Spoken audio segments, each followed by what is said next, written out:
Les plus grandes armées du monde essaient toujours de rester à la pointe de la technologie pour une raison. Le pays possédant les armes les plus avancées sur le plan technologique serait facilement capable de vaincre ses ennemis. Pensez à l'invention de l'arc et de la flèche, du fusil et de la bombe atomique. Il y a toujours quelque chose à inventer et certains pays ont été capables de garder leurs dernières armes technologiques secrètes pendant 20 à 30 ans avant que nous soit enfin révélé quelque chose d'incroyable. Découvrons ensemble les 10 véhicules militaires secrets les plus insensés. Le Harrier Jump Jet. Quand le public a vu cet avion pour la première fois, personne n'en croyait ses yeux. Un avion militaire capable de décoller et d'atterrir comme un hélicoptère relève de la science-fiction. Le Harrier est en fait officieusement connu sous le nom de Harrier Jump Jet et c'est un avion d'attaque à réaction capable d'effectuer des atterrissages ou décollages verticaux ou courts. L'avion avait été fabriqué par Hawker Siddeley au Royaume-Uni dans les années 1960 et avait été introduit et mis en service en 1969. Au cours des années 1980, un Harrier de deuxième génération avait vu le jour.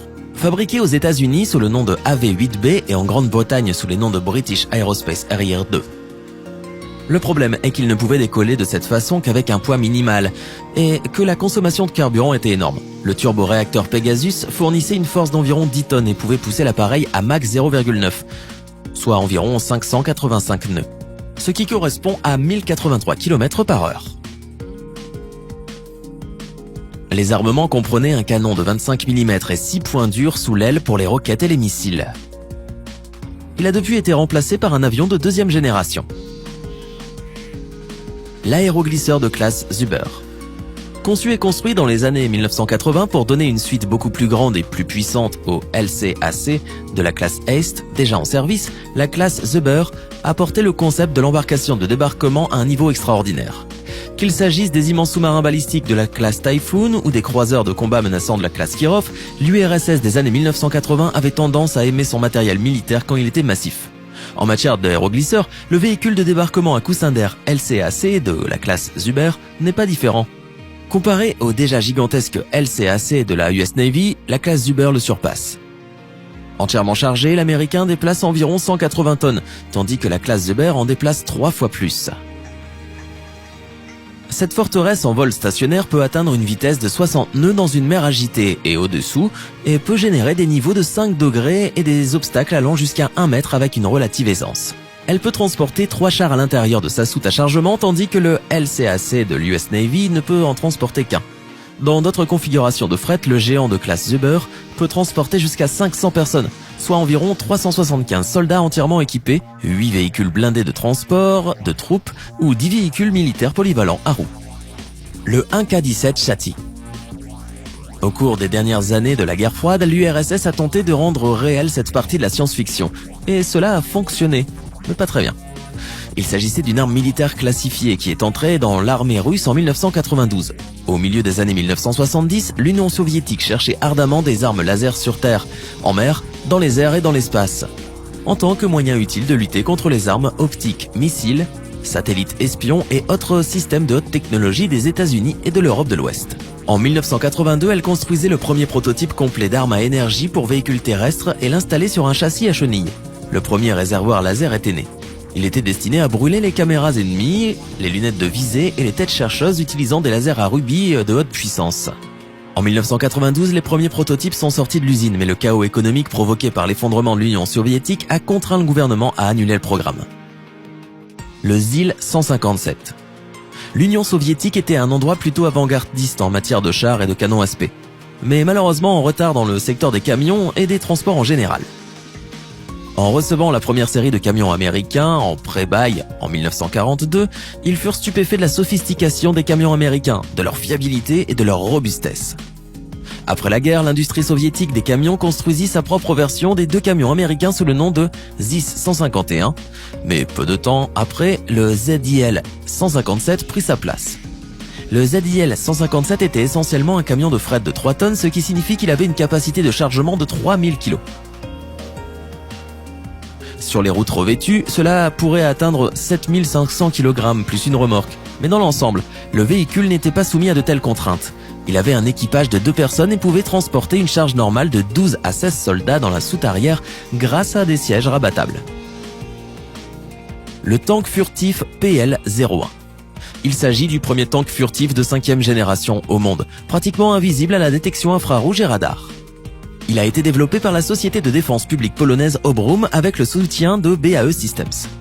L'arme principale du PL-01 sera un canon de 105 ou 120 mm alimenté par un chargeur automatique s'assurant une cadence de tir de 6 coups par minute.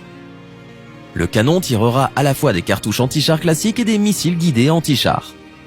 La PL-01 peut transporter 45 cartouches pour le canon principal, dont 16 sont situées à l'intérieur de la tourelle du robot. Le reste étant stocké dans la coque.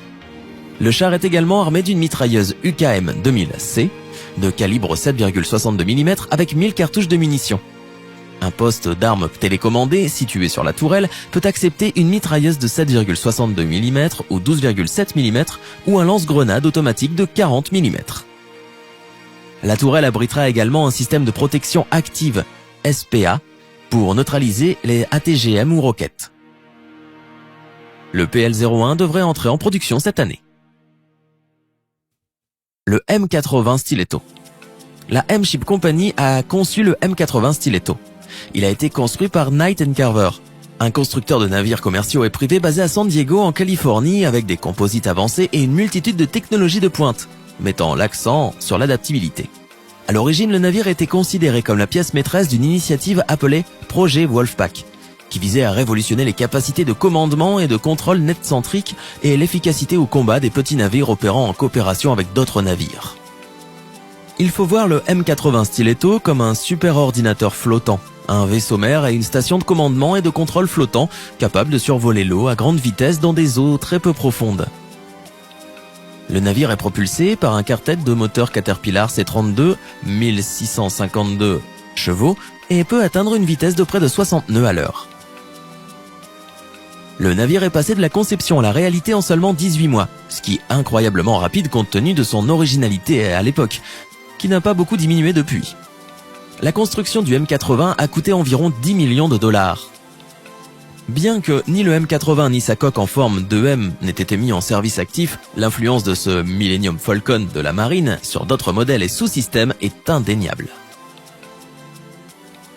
Le bateau furtif Juliette Marine Ghost. Si on combine un chasseur à réaction furtif et un hélicoptère d'attaque et qu'on les met dans l'eau, qu'obtient-on ?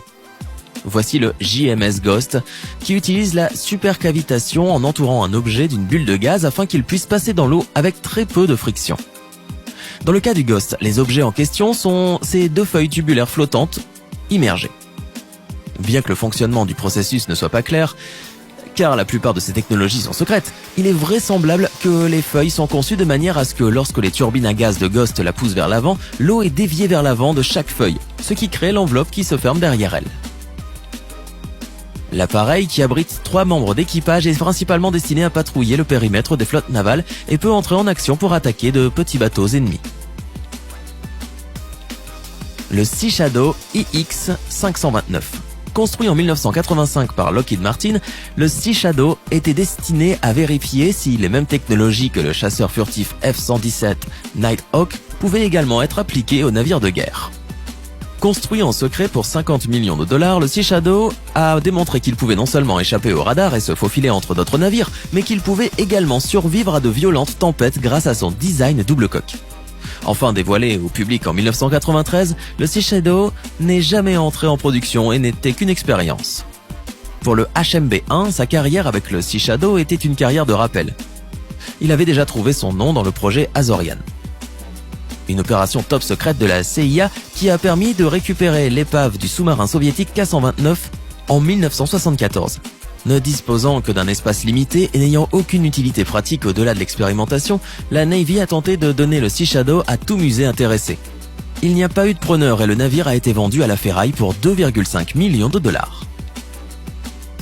Le UH-19RXW Overwing. Le UH-19XRW Overwing n'est pas un engin conçu par l'armée. Cependant, il pourrait avoir certaines utilisations militaires et est présenté comme un véhicule militaire potentiel. Des lignes lisses, un excellent aérodynamisme et un système de contrôle à haute efficacité réduisent le bruit à l'intérieur et à l'extérieur du cockpit plus bas que tout aéroglisseur en fabrication. Le bruit du poste de pilotage est encore réduit par le confinement et l'isolation du moteur. Il est normal d'avoir une conversation avec les autres dans l'embarcation lorsque la vitesse de croisière atteint 80. Son effet de vol dans le sol vous permet de franchir les obstacles et de survoler les eaux agitées à une vitesse supérieure à 120 km/h. L'altitude de croisière est de 1 mètre à 2 mètres. Et l'embarcation peut sauter jusqu'à 7 mètres pour dégager les grands obstacles.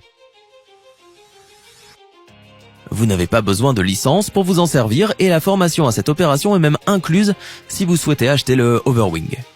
Le modèle 240 chevaux coûte environ 190 000 $, tandis que le modèle 130 chevaux coûte environ 20 000 $ de moins.